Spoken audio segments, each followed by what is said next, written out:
हजरत ख्वाजा हसन बसरी रहमतुल्लाह अलैह के समय में एक बुजुर्ग शख्स थे जिनका नाम था इमाम अबू उमर रहमतुल्लाह अलैह। वो लोगों को कुरान पढ़ाया करते थे। एक बार उनके पास एक आदमी कुरान सीखने आया, लेकिन अबू उमर रहमतुल्लाह अलैह ने उसे सही तरीके से नहीं पढ़ाया। उन्होंने सिखाने में कंजूसी और बेईमानी की।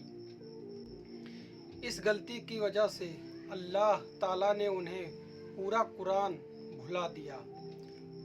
उन्हें जब अपनी गलती का एहसास हुआ तो वो बहुत रोए और अफसोस के साथ हजरत ख्वाजा हसन बसरी रहमतुल्लाह अलैह के पास पहुँचे और पूरा मामला बताया।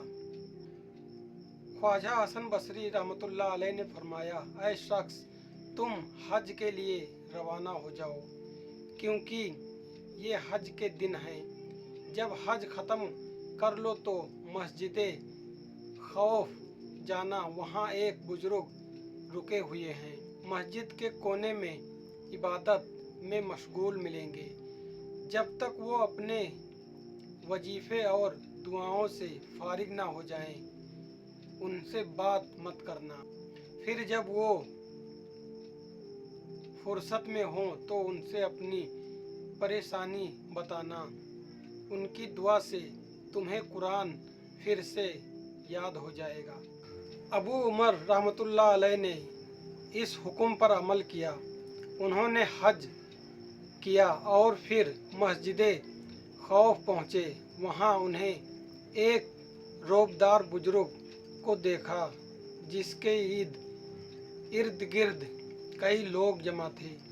थोड़ी देर में एक सफ़ेद और पाक लिबास वाला शख्स वहाँ आया और सब लोग उसके पास चले गए।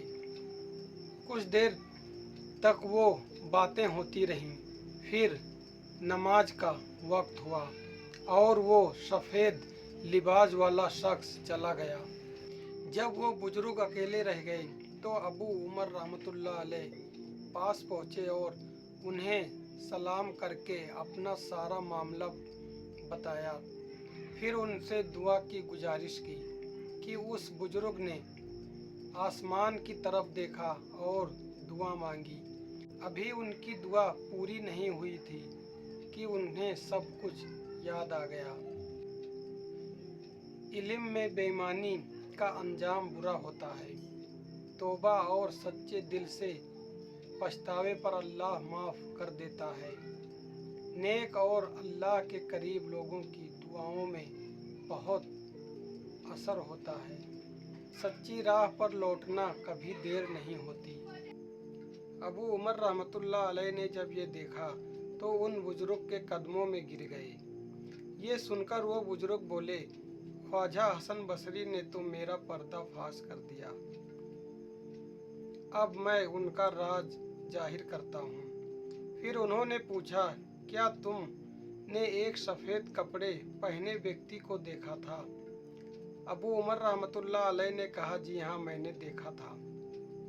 बुजुर्ग बोले, वो ख्वाजा हसन बसरी रहमतुल्लाह अलैह थे जो हर रोज़ फ़र्ज नमाज पढ़ने के लिए मक्का शरीफ में ज़ाहिर होते हैं। नमाज पढ़कर मक्का पहुँचते हैं।